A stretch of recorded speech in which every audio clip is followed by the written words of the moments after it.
ഒരു നിഷ്കളങ്കമായ പ്രേമമായിരുന്നു. അതാണ് ദൈവം വിഭാവനം ചെയ്ത മാരേജ്. അതായത് നിഷ്കളങ്ക സ്നേഹത്തിൽ അവളെ സ്നേഹിച്ചു, നിഷ്കളങ്കമായ കണ്ണുകളോടുകൂടി അവളെ കണ്ടു, അല്ലേ? അതിലവർക്ക് ലജ്ജ തോന്നിയില്ല എന്ന് പറയുന്നു. അതിൽ സാത്താൻ എന്താ ഇൻട്രൊഡ്യൂസ് ചെയ്തത്? സാത്താൻ ഇൻട്രൊഡ്യൂസ് ചെയ്തതാണ് കൺക്യുപിസൻസ്. അതായത് കണ്ണുകളുടെ ദുർമോഹം, അല്ലേ?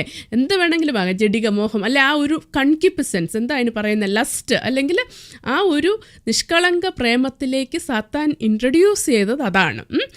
അങ്ങനെയാണ് ആ ബന്ധത്തിൻ്റെ പൂർണ്ണതയെ സാത്താൻ നശിപ്പിച്ച് കളഞ്ഞത്. മനസ്സിലായോ? അപ്പം ദൈവം ആദിയിലെ വിഭാവനം ചെയ്തത് അങ്ങനെ ഒരു ബന്ധമല്ലായിരുന്നു.